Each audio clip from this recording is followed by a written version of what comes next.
राधे राधे दोस्तों, कैसे हैं आप सभी। आशा करती हूँ आप सभी बहुत अच्छे हैं और अपना ख्याल रख रहे हैं। राधा रानी अपनी कृपा आप सब पर बनाए रखें। दोस्तों, आज हम बात करेंगे संकट चौथ पर दूर्वा की। हमें संकट चौथ पर दूर्वा कैसे चढ़ानी चाहिए और संकट चौथ का उद्यापन जो लोग करना चाहते हैं वो कैसे करेंगे। क्या इस साल उद्यापन कर सकते हैं या नहीं कर सकते हैं, उद्यापन की विधि क्या होगी और हमें जो लोग संकट चौथ का व्रत करेंगे, पूजा करेंगे, वो लोग कैसे पूजा करेंगे, इसके बारे में भी संपूर्ण जानकारी मैं आप लोगों को दूंगी। तो आइए चलिए वीडियो शुरू कर लेते हैं। लेकिन उससे पहले अगर अभी तक आपने चैनल को सब्सक्राइब नहीं किया है तो चैनल को सब्सक्राइब कर लीजिएगा और बेल आइकन को दबाना बिल्कुल ना भूलिएगा। चलिए हम लोग वीडियो को शुरू कर लेते हैं। सबसे पहले तो संकट चौथ 17 जनवरी को मनाया जाएगा।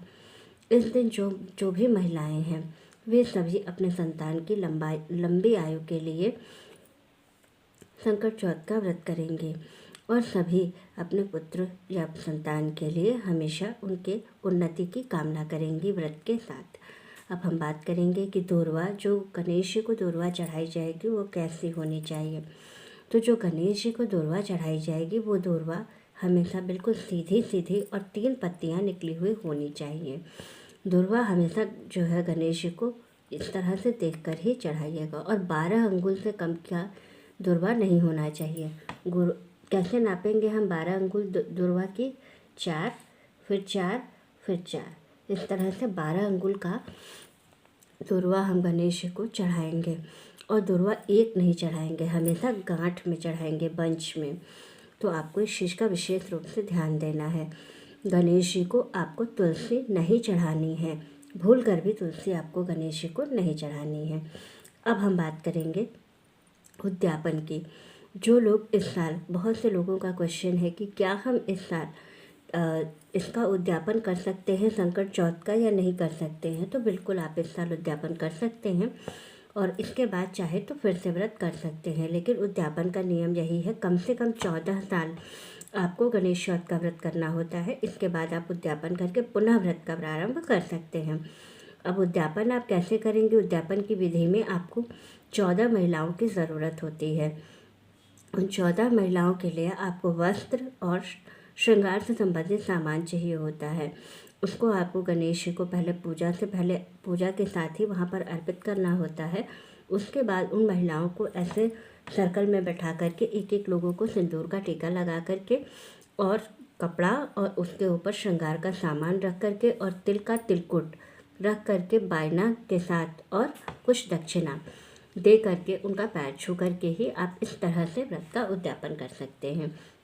उद्यापन की जो संपूर्ण विधि है ये बहुत आसान है, लेकिन उद्यापन आप तभी कर सकते हैं कि कम से कम 14 साल आपने गणेश चौथ का व्रत कर लिया हो। इसके बाद आप उद्यापन करके पुनः फिर से व्रत का प्रारंभ कर सकते हैं। अब बात करेंगे कि हमें इस दिन सुहागिन महिलाओं को विशेष रूप से किन चीज़ों का ध्यान रखना है। सुहागिन महिलाओं को इस दिन विशेष रूप से बाल जरूर धुलना है और पीले सिंदूर लगाकर ही पूजा करना है। श्रृंगार पूरा करना है, आपको पूजा से पहले पूरा श्रृंगार कर लेना है, उसके बाद आपको पूजा करनी है। क्योंकि आप जैसा स्वरूप बना करके जाते हैं भगवान आपको वैसे ही स्वरूप का आशीर्वाद देते हैं। तो आपको हमेशा भगवान जी के सामने, गणेश जी के सामने अच्छे से तैयार होके जाना है। और दूर्वा का जो उपाय आपको बताया है, इसका उपाय आपको जरूर करना है। अब धन प्राप्ति का उपाय बता देती हूँ।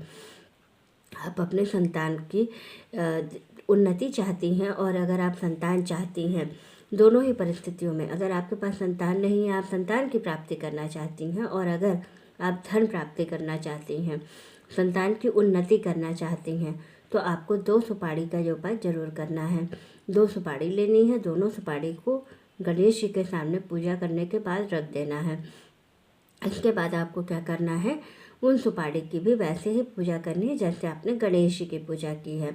उसी तरह से आपको दूर्वा चढ़ानी है, रक्षा चढ़ाना है, फूल चढ़ाना है और सिंदूर चढ़ाना है और उसको एक डिब्बी में बंद करके रख लेना है। और प्रतिदिन उस पर इसी कामना के साथ कि आपकी संतान की उन्नति हो, या अगर आप धन प्राप्ति के लिए कर रहे हैं तो आपको कि हमें धन की प्राप्ति हो, इसी कामना के साथ आपको प्रतिदिन उस पर सिंदूर चढ़ाना है और दूर्वा चढ़ानी है। तो इस तरह से करके आपका जो सुपारी है वो प्राण प्रतिष्ठित हो जाएगा और वो आपकी मनोकामना उससे बहुत जल्दी पूरी हो जाएगी। जानकारी अच्छी लगे तो आगे शेयर कर दीजिएगा, चैनल को लाइक कर दीजिए, वीडियो को लाइक कर दीजिएगा, चैनल को सब्सक्राइब कर दीजिएगा। राधे राधे दोस्तों।